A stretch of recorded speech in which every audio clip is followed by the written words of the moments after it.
Just a little ha ha ha. Kind of goofy on screen, so I had to do that real quick. So sorry about that, folks. That's just my intro to ha ha ha. And another shout out to the Pipecat again. I'm not doing these, like I said, for glory, fame, or anything like that. I'm just doing this because, like I said, I'm bored in my spare time. And, I've shown a few videos that hopefully people will go back and review some of my older videos where I custom build and mess around with doing campers and stuff like that also. And this is not about campers. This is still a question. One question that Pipecat asked me, sorry, speak correctly this morning. I haven't had a full cup of coffee yet. And I was awakened at 4 o'clock this morning by my wife heading to work and a couple of dogs that had to go out. So I'm a little rummy yet this morning. But with that being said, in answer to what I've already told Pipecat, he asked me, since I showed him that other purple pipe, would I be interested in selling them and that type of stuff? Maybe down the road in the future, I will have to start liquidating the hand built ones that I'm making, because I am, and I mean free hand with what little tools, because I don't have a, a sanding, bench sander, belt sander, what belt sander I have and what sanding tools that I have are all hand sanders. So buffing tools are just Dremel tools and that type of thing. And I do this just in my spare time. And I do some what I call custom cleaning, restoring of pipes, that type of thing. So it's all tedious hand work. So I don't have a bunch of big tools to aid me in what I'm doing. So with that being said, that's not to glorify anything that I'm doing. I'm just screwing around in my spare time because, like I said, I'm not working right now, and it's something that keeps me busy, occupied, keeps me from going out there spending a heck of a lot of money because you can't do that. I can't afford it. But like I showed before, all kinds of tampers that I made, and I just want to skim the surface of some of my tampers that I made, so people will know that yes, I'm out there building tampers and stuff. That's a 44 Magnum shell, I believe, on that. No, that's the 45 long pull. Works excellent on things. Like I said, back to my little favorite one that I've made, and I gotta show you. And I'm sorry that I'm turning here to this stuff. Now this is just to skim the surface on some of the little thread that I made. Just a real quick, that's one out of a faucet handle that I made. Little spoon and shell that I made.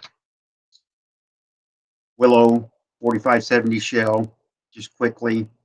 And just a straight wood one, like I said, just out of scrap oak and a couple of pieces of antler that I had left over.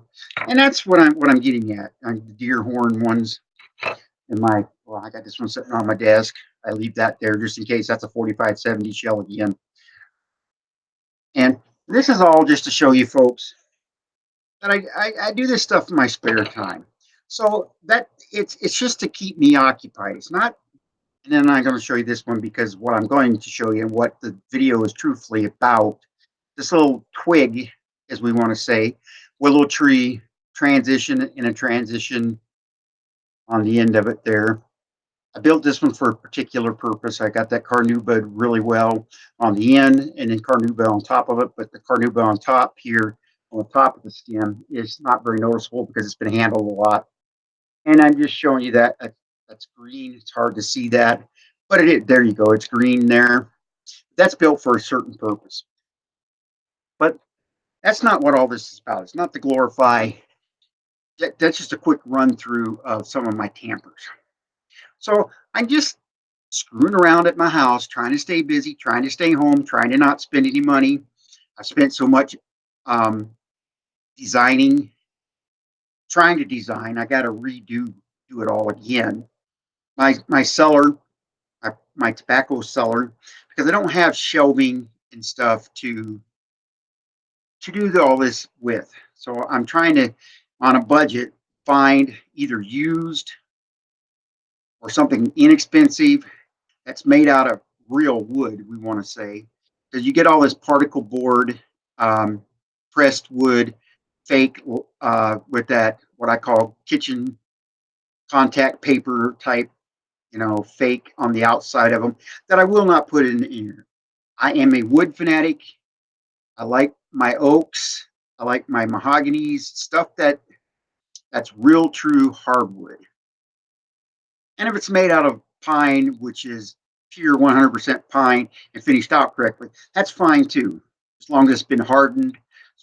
So I don't screw it up. So, so I can display my pipes and cellar my tobaccos correctly, so I can keep them out of the sun. That's the main problem with this particular room. I don't want to keep the window shade down and closed, because then I don't get any light in here. So, and I've got 50 different tobaccos right now that I have cellared.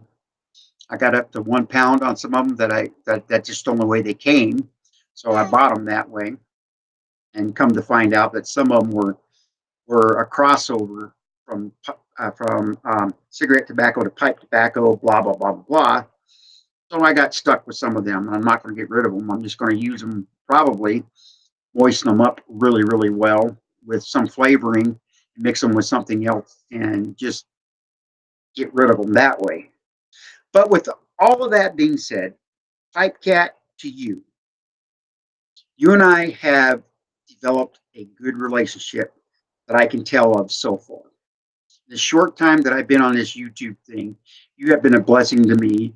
When we first met, we just started kidding around, didn't know each other, and we don't know a whole lot about each other except what we've learned off of YouTube and what you've seen on my video and I've seen on your video. But I enjoy you. I enjoy what you do, and your videos that you have done. And this is just a shout out to him. And yeah, I want everybody to know this, that he's a great guy, and you need to go sub to his channel and listen to him. He's got some wise wisdoms and just life. We all do. We all have a different perspective. With those perspectives, we can all learn from each other and pass it on, pay it forward, and learn. Try to not make mistakes through life, which we all do. I mean, we're all going to, and we're going to keep making mistakes. But with those mistakes made, we need to learn from it. So even in my pipe smoking, in my pipe making, in my restoration, I have screwed up on some. But I'm learning and I'm getting better. That's not saying I'm perfect. Please don't think that I'm saying I'm a Mr. Know-it-all, because I don't. I don't know everything about tobaccos, and I don't know everything about pipes. I don't even know all the terminology on all this stuff. But I muddle through it, work through it. Like I said, with what little bit of hand tools that I have, that's what I deal with. And then my dogs are barking the heck out of this, and I know what they're telling me, but they're going to have to wait. But anyway, with all this being said, back to Pipecat.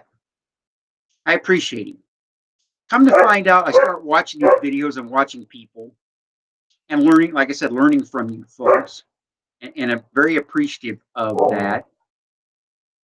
That I'm screwing around with different things here, learning that, leather dye, which I screwed up and just said leather the other day, and on my last video, as I believe as of yesterday. But today, I'll tell you, leather dye, I didn't know this. I learned this from the internet. I learned it from all of you folks, that leather dye is usually, now you can, and I have myself personally used some stains. You can use them, but the leather dye is usually a safe type of dye. It soaks into the material. If you do it correctly and don't oversaturate them, they won't soak into the bowl, so you're not smoking the chemicals that are in the dyes and stuff. Now, I use a lot of marine grade tung oil, because of the moisture resistance once it's dried correctly. And only a couple coats, and then I start working, sanding it back a little bit, maybe put another coat on it, and then sand that back, or I should say, steel wool it out. So when I start putting my color on there, the color actually absorbs into the tung oil and gets the results that you want.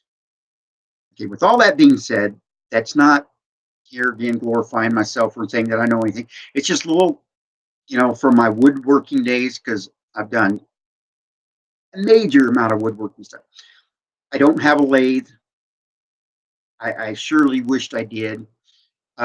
Every time I've gone to buy a cheap, inexpensive Harbor Freight tabletop type lathe, they're either out of them or it's not available at this particular store, even though it's on sale at harborfreight.com and it says in-store purchase only. And then my store tells me that they don't carry it.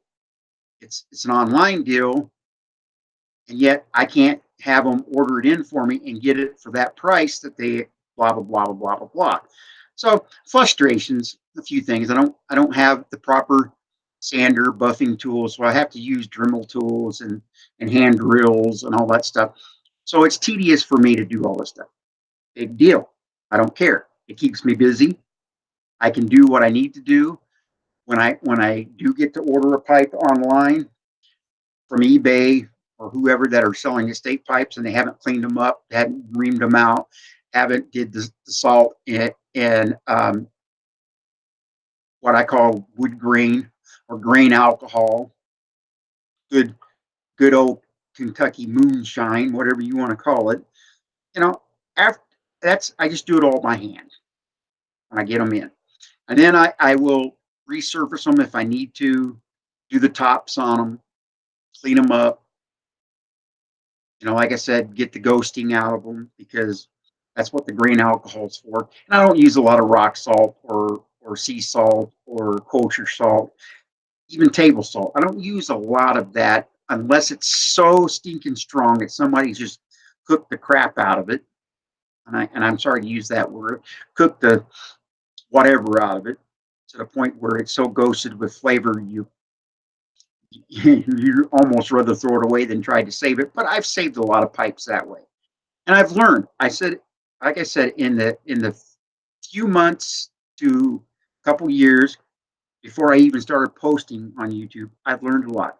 And Pipecat, that's the reason why I'm mentioning you and your channel. Please sub to him. He's a great guy. Please, if you haven't subbed to him yet, or if you have subbed to him and you haven't watched a lot of his videos, please do. I don't know what happened the other day when they took your one video off, whatever oops you did. I don't know. That's neither here nor there. But I'm glad you corrected it and got your finished product out there. Then I just wanted to shout out with mine, not glorify me, to just say, yeah, we're all in this and we're trying to do this. And I know you said it was your first one. And I've only got a few dyes. I've only got like 3 different colored dyes.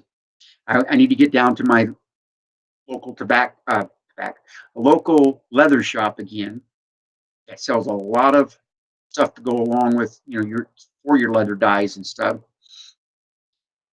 And I'm going to shout out to them. I'm not going to mention their name. We've got another company here in town that's a humongous major brand across the world.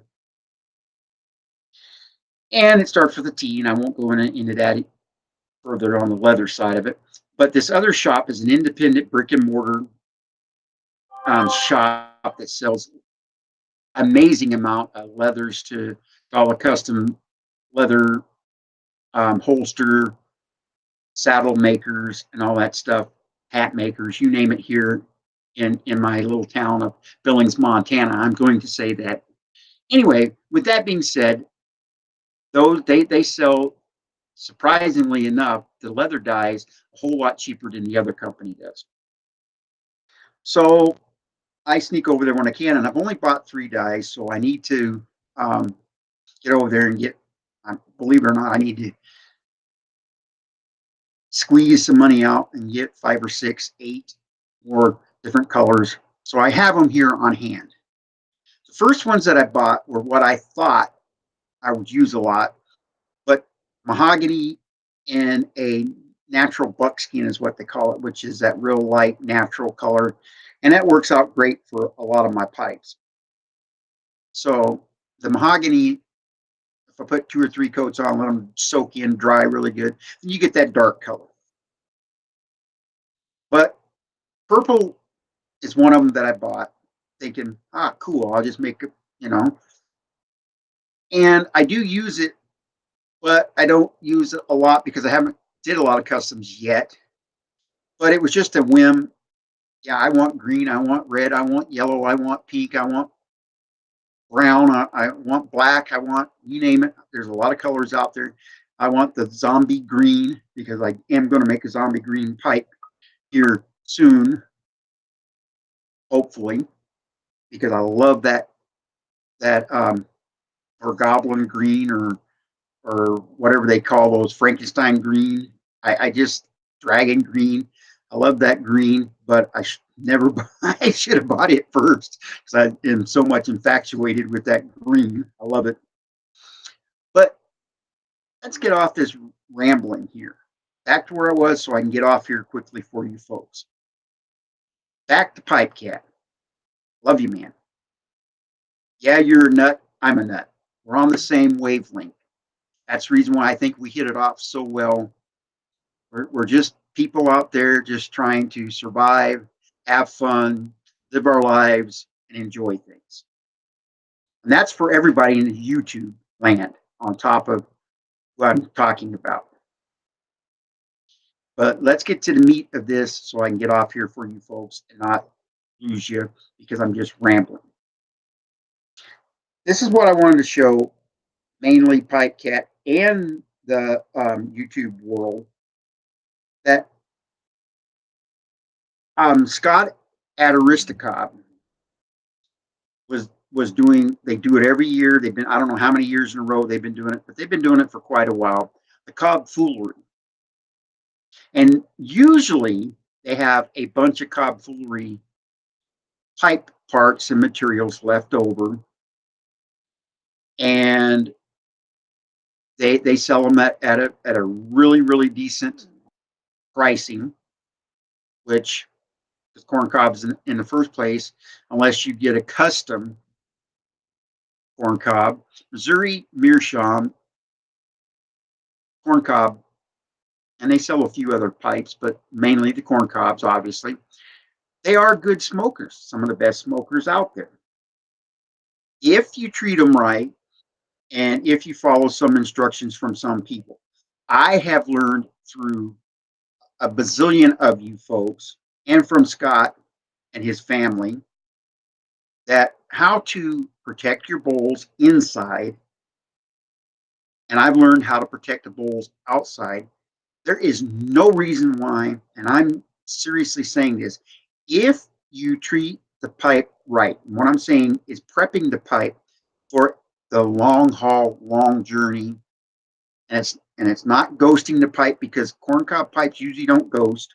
Usually, it's also like meerschaum pipes that I've learned, and I own several of those too. When I can pick them up for ridiculously stupid low prices, because meerschaum per se are fairly expensive because they're a very good quality material out of Turkey, and there's several countries that mine meerschaum, the material, the stone. Lightweight. It is a little porous, so you got to watch that. So you got to watch how you clean them and how you break them in. But they don't ghost hardly ever unless you put something stupid in it and it absorbs. And because usually it don't absorb anything. They smoke really well. But let's get off that there again. I started rambling again. So I love my meerschaums. You know, you can kind of figure out from where I'm coming from. Virtually, pipes are a hobby and a collecting thing for me. I'm not going to smoke them all. I mean, the Russia, the Poland, the Danish, the German. I've got the gamut, the variety of different type of pipes. You name it. The only type of pipe that I wished I could get, and I have not been able to afford them because they're so stinking expensive. And I've been trying to find some people that I can talk them into trading and doing things and whatever to get one. And that is a antler moose, elk, deer, caribou, whatever the case may be. That's a pipe that I fantasize and dream about, a good quality built, good made one of those. Because I am from a state where I do hunt. I have not yet been able to. I haven't been on any since months ago. Haven't been out on any expeditions in areas that I know, because people around here know the value, even though people have them all over their yards because they use them as art decoration. I can't just walk into their yard and take their. I'm not a thief, so I'm not going to do that type of thing. But a deer antler one would be awful cool, and with what I'm calling a good bent angle type bowl, and that type of thing. And I'm just ranting a little bit there too. With a good, what I call acrylic crazy stem in it. I'd love something like that. I've seen several of them, seen a lot of them. And the gentleman from Lakeland, Florida, and I'm just trying to think of his name. I was on his Facebook page. He's finally back. I can't think of his name, that makes the custom cobs and makes a lot of antler ones too. He got some cool ones out there. But the financial side of it doesn't let me do this right now. But let me get off that ramp. I'm not crying about it. Please, please, please, please, please. I'm just saying that I've got to be a smart person on this stuff, and a financially conscious person on this. Life and my obligations in life come first over my pleasures and my wants and that type of thing.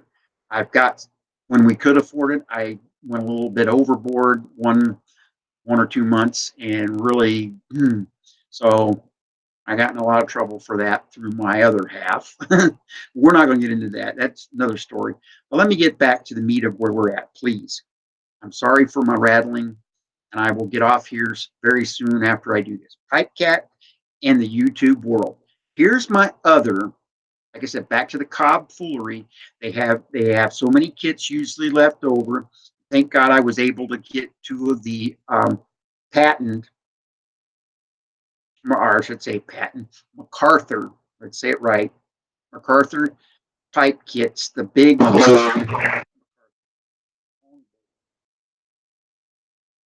And I customized 2 of them. Now, I will, this one's really easy to grab, so I'm going to grab both of them and show you both of them. But this is the one that I wanted to show Pipecat, especially right off the end of the YouTube world, is we're going back to purple. Here, regular, the company, and I can't remember the name of the dye company, but he had it in the same dye that I'm using. And let me get up here and start to show you that. That is purple. Now, I took the bare, because when you get these particular MacArthur pipes, these are bare bones, naked is what they call them, pipes. Now I'm going to hold this by the stem, and I did the custom bend on this stem. Scott on the Risk the Cob, if you want to go see him, I can explain it to you, but it's better how he explains it, because he explains it so much better. I'm going to hold it from, I can hold it from the stem. Now this is very, very heavy pipe, but it's still, I can still put it in my mouth, but it's easier because, I mean, that's a lot of strain on my mouth there. But it's easier for me to just do the regular MacArthur everybody does. But these come only bold drilled. The actual bowl itself is the only thing that's drilled on these pipes. The stem part, it comes with the stem, it comes with the bit. I shouldn't say this is not the stem. This is,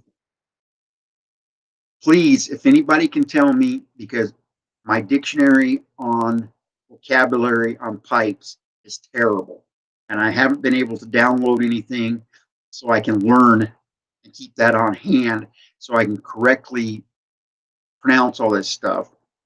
This is the stem or the bit right here. I don't know what they call it, unless they call this the stem and this the bit. I don't know, but I call this the pipe stem, and this is something else, and this is the, or unless this is the stump, the bowl, whatever. Let's get off that. But this is the purple. I wanted to say this. This was the COBFOOLERY that I did there. It's highly. I hope you guys can see enough of this. That's as I turn out the gloss on that, the coloring on that. Now, like I said, this was pure naked. They Missouri Meerschaum uses this. I learned how to mix it up. You got to do it kind of quick, because if you mix it correctly, that stuff starts to harden up on you in no time flat, and you can't. After so many times of trying to constitute it with water, it turns into a mess. So you got to do this fairly quick. But plaster of Paris, harden the bowl. Now, I did that, plastered that all up. I didn't plaster the bottom because it wouldn't. It seemed to not work out the way I wanted it to. But it's got some natural cob there that I like. I like the way that turned out. Now, purple. Obviously, you can see that that's purple. Now, I purple did that before I did any of the finish work, the finish work. And then, yes, that is about 3 or 4 coats. I think actually it's 5 coats that I remember. And then sand back fiber, and then, put a coat on. Actually, I put 2 coats on, sanded it back, put another 2 coats on, and I let them dry pretty thoroughly all the way through. And then one final coat and one final sandback. But when I did my final sandback, I did this on purpose. I sanded it down on some spots to the plaster of Paris, so that I can get a little pop out of what would look where the corn was in there. And then 2 coats, maybe 3. I don't remember. I'm serious. I don't remember on this. I need to show you the front of it because it pops all the way around. And how it goes down. There's some really nice hard here on the back. I mean, this is some hard pith right here that was naturally in the pipe when I did this, and it polished out just beautifully. But I angled it for a reason, because this was, like I said, COBFOOLERY, which I never did turn it in because it was after the contest was over. I just bought 2 of the kits at the same time. Was thankful that I could get them, because they actually go pretty quick for the people that want to save them or build something special, sell it, or wait till next year and do them again, because they may probably sell them at a reduced rate after the contest. But after I did this, a few coats of marine, just to keep the outside of the cob from absorbing moisture. There again, the marine grade tung oil is one of my friends, as you can obviously tell. And then carnauba, the shine of carnauba, done correctly. But let me go back real quick. After I let the plaster of Paris dry really well, and I sanded that down to a really good surface, then I go through my grits of sandpaper, believe it or not, all the way up to 12,000. That fine, like you work on your stems and that type of stuff with, to restore them and polish them out.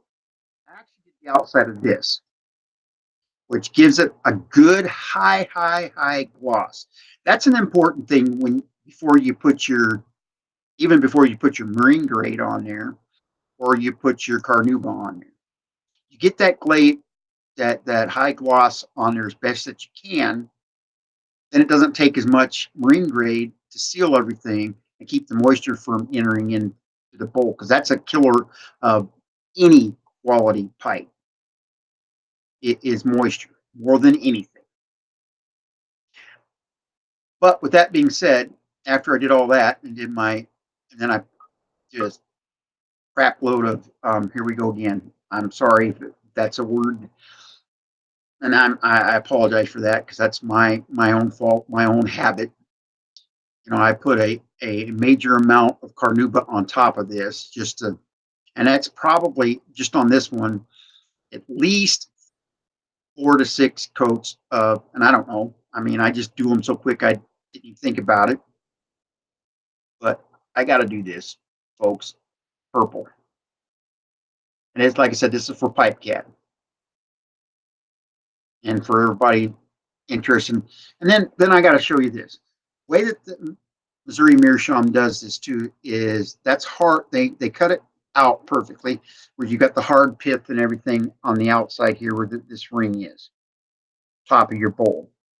Now, if you can see that and see the gloss on that, now that's got more coats than the bowl does on it. That is done for a reason.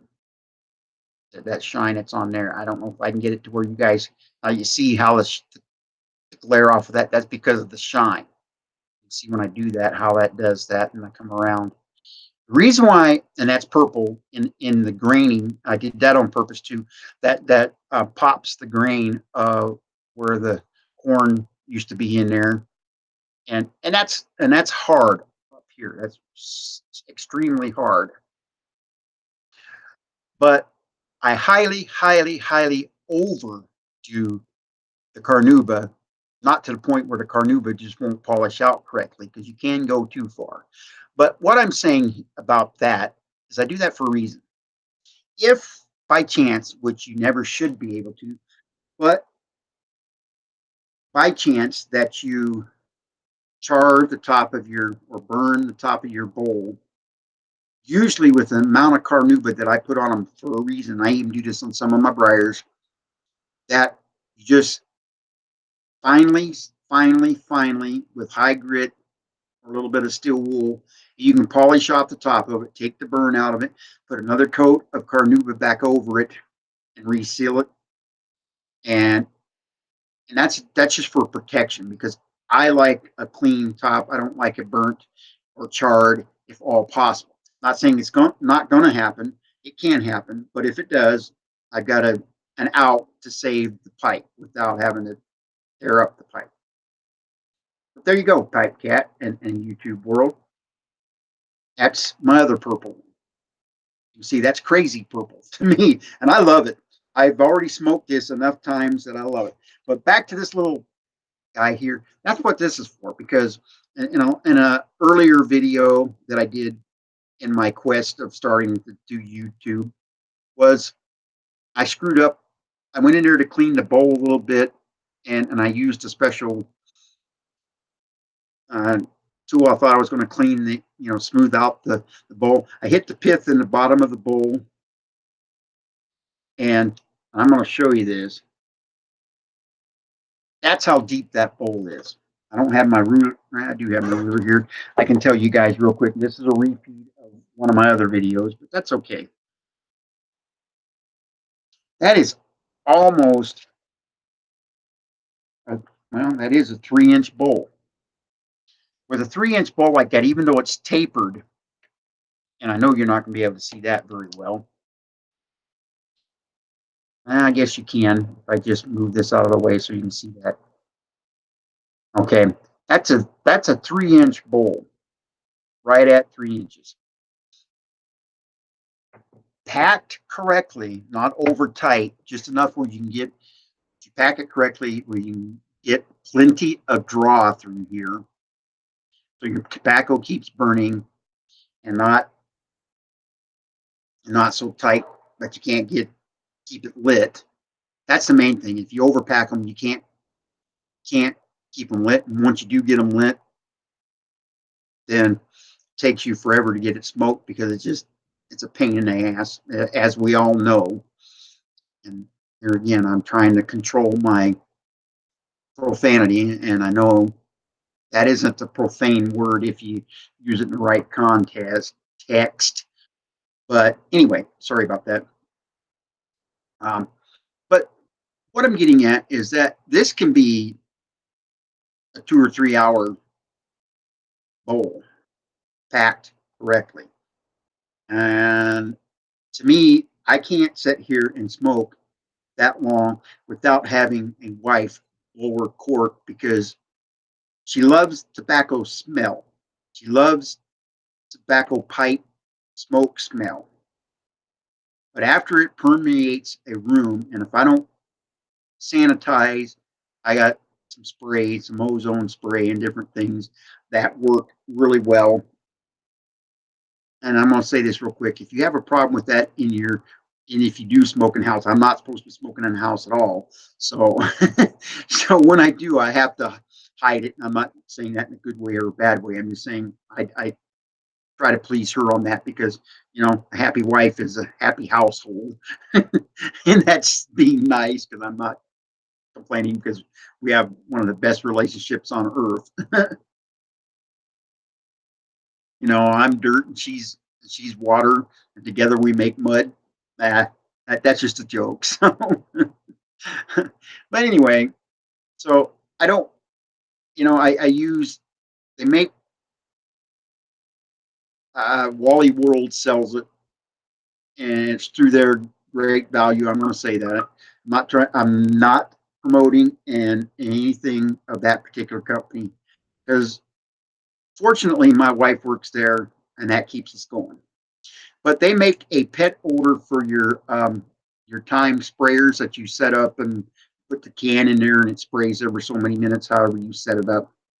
They sell one that is pet odor eliminator. Works fantastic to sanitize a room after you smoke. Unbelievable how it takes the odor away. So that's a shout out for people that just want to be able to do that. So let's get back to this so I can get off here, because I've already been on here too long. Real quick, I need to show you this Pipecat, because I don't know what I can set it on, but I'll see if my smartphone, my cell phone, to do this. You can see how that's a setter. I angled that and did that as a setter. I love it. I can set it on my desk, be smoking it, don't have to worry about, because it is a little heavy. If I get my hand gets a little bit tired or whatever, I set it there, and I just turn my phone the wrong direction, and that's how. Anyway, but it sets on my desk perfectly. I can even do it on my hand, but get the right now. I'm not going to be able to get it, and I'm not going to worry about it right now. Set it down and get this video over with for you folks. I apologize for that. But I bought, like I said, 2 of those kits. That's got the long, basically a plastic stem. I customized this stem on them real quick, so I get the little ferrule on them. I think that gives them a more classier, finished off look than just a regular wood stem. And like I said, I did that all by hand, sandpaper and spun it enough to get it down to where the ferrule would fit, and then glued it on there. I didn't make these removable ferrules, because I just didn't. Now this one has been handled. I've only smoked this particular pipe once, maybe twice. I don't know, because what I immediately did on this one is, after I got it completely finished, I I used Scott from Aristocob. I'm going to have to give him thanks again. Shout out for him. This is praise for him also, for you guys. His Aristocob channel has taught me a lot. So, with that being said, Scott, he taught me about how to mud. I saw that on another gentleman's, and I didn't take it to heart. I just, whatever. Then Scott talked about how the FDA stopped them, and a few things. And he's talked about it in the beginning of, how to mud the bowl and use a lot of people use cigar ash. I use the pipe ash. I cook it down when I put it in a little pan that I have, and I take my little propane or propane torch and butane torch, whatever you want to call it, and I cook it until everything is into a super, super, super fine ash. And I've been pouring it in a sack and saving it. Now Scott has made a has got a product that, however, through their development of his,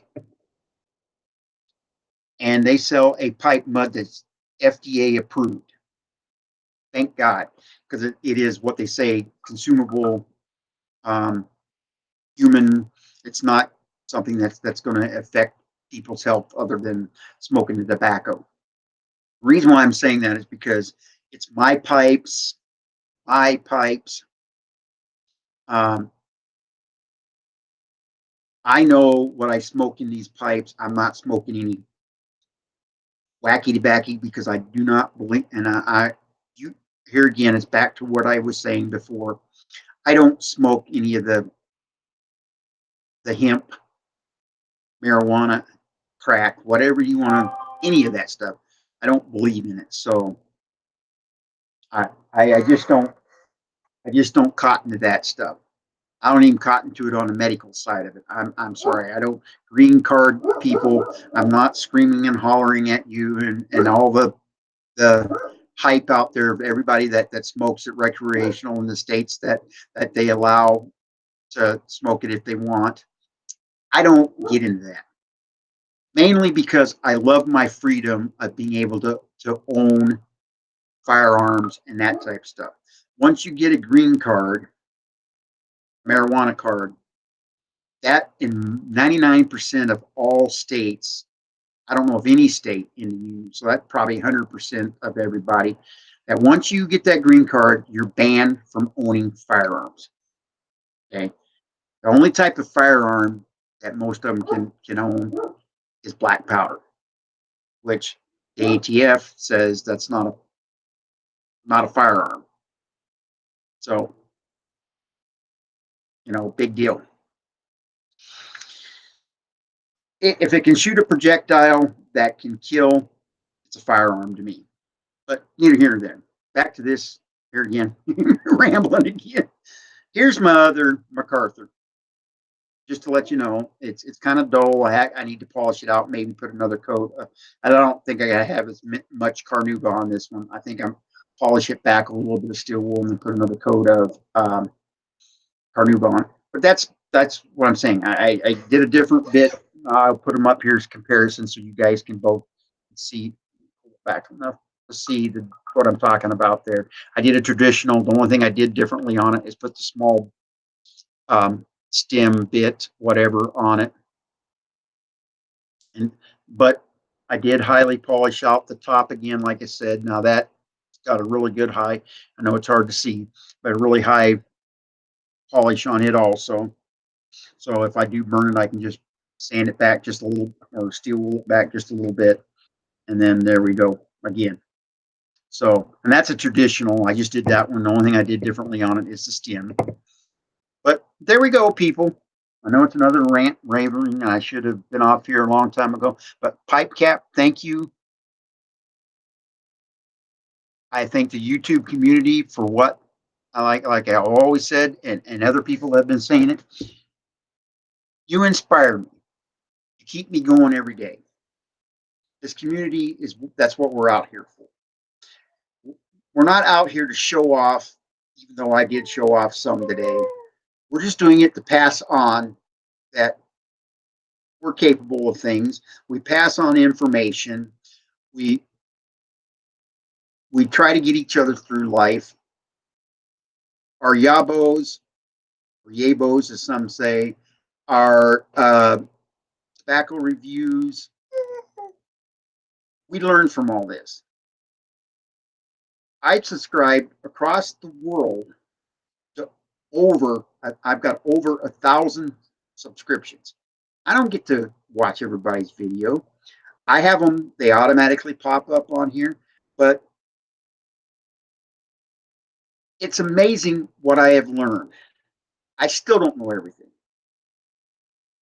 Like I said before, I get out of bed every day with the intentions, I'm going to learn something today. Wrong, right, whatever, as long as I don't go out there and do evil in this world. I'm not out here for that. I try to stand for my Christianity and the love of mankind. Now, there's a lot of evil out there, don't get me wrong, and I will say this in a nice way, a lot of dumb people out there. But if I can control my anger and let things go, let them run off, people are people, this is how it is. But you YouTubers and the Pipe Club community that we have, I thank you guys. Here again. Pipecat in the YouTube community and all that gave me likes on my last video. Thank you, folks. Please watch through my videos. It's not to get subscriptions and everything. I'm at 105 or 6 right now. I'm amazed. At 3 weeks of, of, of posting videos, I hit 100. Thank you, folks. Yes, I'm still got it. I'm scratching my mind of what I'm going to do. One of my custom campers or something. I don't know yet. Like I said, I'm a very poor boy right now. This is not crying. On a really, really, really super tight budget. So I have to watch how I do this, how I get this out there. But keep in contact with me because yes, I'm going to do a VR contest, and who knows what it's going to be about. I don't want to do the same thing over and over and over that everybody's done. That's the reason why I'm trying to put some thought in this. So hopefully I can get it done before my 200th subscriber, if I ever get there. That's not saying I'm begging, because I'm not. But there again, YouTubers, thank you. And I will get off here and quit whining and crying and ranting. And thank you, thank you, thank you, thank you. Good day.